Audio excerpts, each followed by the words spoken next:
再来看今年3月，因为钓鱼的意外，和中国海警救起金门一个姓吴的阿兵哥哦，伊伫中国已经超过4个月。今仔早起，国民党的立委陈玉珍10批家属坐船去中国接人，伊读国小的查囝嘛准备100份的考试卷，有卡片，要迎接爸爸返来过父亲节。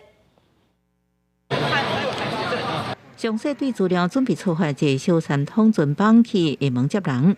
金门姓吴甲姓何的钓客今年3月出海钓鱼，无细字因为大埔未航，互中国海警船找到。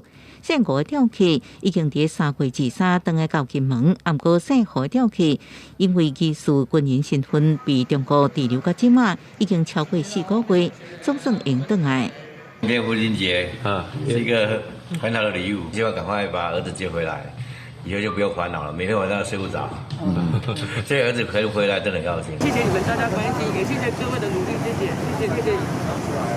姓何查甫人妈妈一直7、8岁，心中的大石头总算应放落来。7早起由国民党立委陈玉珍陪伴，伊的爸母甲查某囝去厦门。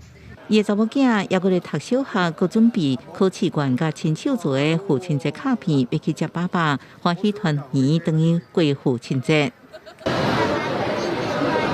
中间也谢谢两岸相关单位包括我们陆委会啊、移民署啊、福建省台办、厦门市台办相关单位这个帮忙。因为姓何查甫人无依照定数出入境，即摆是用专案的方式，回回厦门出境、金门入境。陆委会主委邱翠静就表示，陆见姓何的钓客得到释放，希望伊应赶紧而且无任何附加条件登到台湾。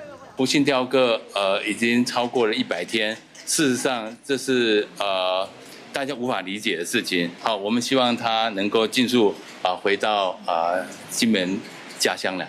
针对外界的关心，进前互中国海警船强制带转去的漂浮者渔船大浸湾88号，人船什么时阵应放回来？邱翠静表示，希望完成应该为法定定数了后，被平安放回来，也希望因各方面拢平安。